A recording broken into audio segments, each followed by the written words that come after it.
Como anunciamos antes del corte comercial, en esta segunda parte de Entrevista Venevisión, vamos a conversar con Fausto Romeo, director general de Consenso Educativo. Bienvenido. Gracias, Ibrahim. Gracias por esta invitación y estamos toda la información que quiera del sistema educativo de Venezuela. A esta fecha, ¿cuántos planteles privados han iniciado sus clases? Bueno, en Venezuela tenemos aproximadamente unos 3.800 planteles educativos privados. De esos 3.800, ya casi un 65-70% han iniciado su proceso de clase. El reglamento de la Ley Orgánica de Educación es muy clara al decir que el inicio del año escolar comienza el primer día hábil de la segunda quincena del mes de septiembre. En forma administrativa, de todo lo que tiene que ver con la formación de los docentes, los profesores, y ya las clases en sí mismos, los primeros días son para nivelación, para periodo de adaptación. Recordemos que el sistema educativo de Venezuela comienza desde los 0 meses, 0 años de maternal hasta el 5º o 6º año de bachillerato, dependiendo del bachillerato de técnico medio profesional, que es el de 6º año. Por lo tanto, límite, el tiempo máximo, tal como lo anunció el ministro Rodríguez, sería el 30 de septiembre. Algunas personas me han dicho, oye, pero en mi escuela van a comenzar el 2 de octubre, porque es progresivo.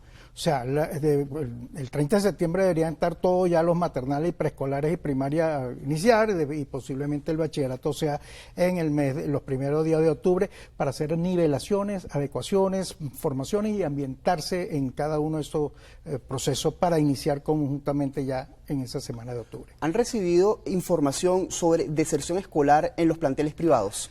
Mira, deserción, el término no es tanto así como en años anteriores, por ejemplo, que se retiraban para marcharse a otros países, como en el año 2017, 2018. También vivimos un momento un poco tenso en el 2019, cuando había la crisis energética en toda Venezuela, cuando hubo el gran apagón, que fue casi 4 meses, y nos agarró el mes de septiembre y de octubre, cuando ese inicio de año escolar. Pero este año se ha mantenido estable. Lo que sí ha sucedido es que en el mes de julio, los padres representantes dijeron, yo voy a mantenerme en este colegio, me voy a aguantarme el cupo, y en septiembre, en octubre vengo a avisar. Bueno, a esta altura, casi un 20% de padres representantes aún no han escolarizado o no han notificado de la escolarización de su hijo, cosa que es bastante grave, porque todo ciudadano en edad escolar debe estar inscrito en una institución, sea pública, sea privada. Por lo tanto, el exhorto a los padres, madres y representantes que en este momento notifique al colegio dónde está su hijo escolarizado. Tiene que hacerlo. Debe haber una carta de retiro del colegio donde está y debe haber una carta de aceptación del nuevo colegio donde está inscrito su hijo. Por lo tanto, es importante saber que tienen que estar inscritos para poder llevar. Y es un proceso que está avalado por el Ministerio de Educación, por el sistema de gestión escolar, que es computarizado, tecnológico, o sea que eso no es algo como una planilla que estoy inscrito o dejo de escribirlo en la planilla. Un plantel privado, en líneas generales, en promedio, ¿cuánto gana un profesor o un maestro?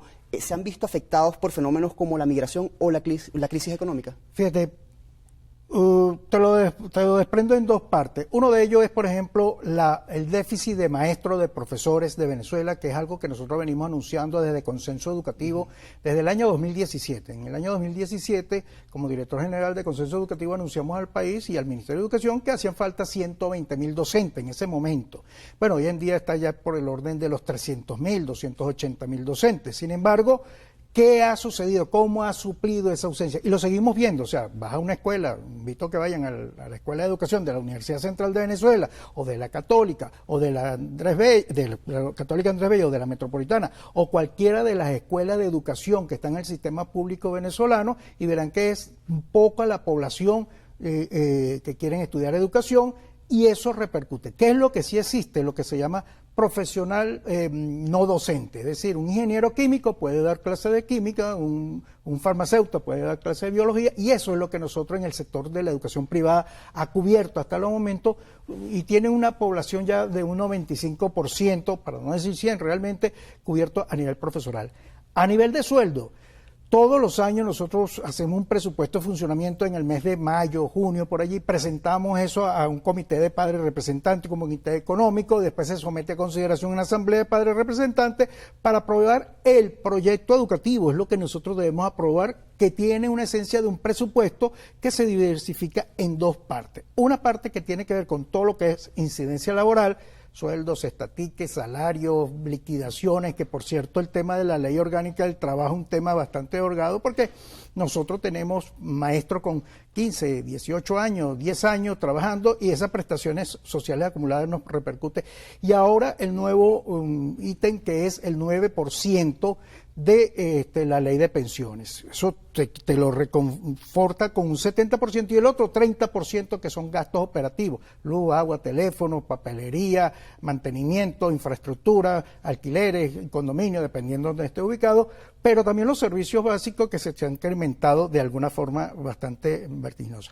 Sobre los sueldos en sí mismos, nosotros hacemos una referencia desde Consenso Educativo que es muy claro, la cesta básica alimentaria como mínimo para cubrir un grupo familiar de 4 o 5 miembros, 4 o 5 personas, de los cuales deben haber 2 sueldos que estén allí cubriendo esa cesta básica que hoy en día está en $500, $530, por lo tanto la propuesta es que sea como menos, al menos de $200 a $250 integral, o sea, son bonos y todo lo que tenga que ver, que este trabajador mensualmente perciba al menos $200 a $250. Hay colegios que están pagando 300, 500, 600, dependiendo de la magnitud del colegio, pues que pueda pagar.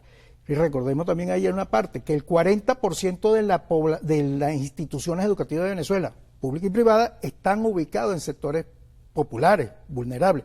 Perdón, dije 40, me lo corrigieron hace pocos días, está en 55%. Entonces también la capacidad de pago que tiene cada padre, madre representante repercute también en ese colegio cuánto puede pagar de la cuota de escolaridad. Volviendo al tema de la formación docente, ¿cuáles son las asignaturas que más déficit de maestros tienen? Bueno, el déficit más grande son las que denominamos las 3 Marías, matemática, física y química, porque son especialidades en sí mismos. O sea, el estudiante no solamente estudia como profesor hacia esa o la licenciatura hacia una carrera educativa, sino que después viene la formación. ¿Qué prefiere hacer hoy en día un estudiante que va a estudiar educación? Bueno, integral, para dar primaria, o inclusive alguna de las carreras, de las materias más fácil de poder llevar a otro campo laboral. Por ejemplo, un profesor de castellano sabe que, bueno, si yo salgo de acá y no me siento atractivo de trabajar en una escuela, sé que tengo un campo laboral más amplio que pueda llevar adelante, a diferencia del profesor de matemática, que sí tiene otro campo, pero es más difícil para su competencia y prefiere estudiar otras carreras más científicas para llevarse a esto. Por lo tanto, tenemos que cubrir esas necesidades. Usted mencionaba también el tema de los servicios. Hace un par de años denunciaba que había colegios que pagaban hasta $3.000 mensuales en servicio de aseo urbano. ¿Esa situación se ha solucionado? ¿Se mantiene? Ha disminuido, no se ha solucionado. Fíjate que el aseo urbano, el que se recoge, el que recolecta la basura en cada uno de los 335 municipios, es competencia del municipio y lo hace bien sea por una empresa privada o bien sea por el mismo municipio que está allá. Pero lo importante de esto es que con las empresas privadas que nos hemos sentado a hablar sobre el tema de esta recolección, han entendido, han comprendido y se ha disminuido esa situación. Claro, sigue siendo un monto alto, pero que al fin y al cabo lo termina pagando el padre representante en el momento que hagamos el presupuesto de funcionamiento.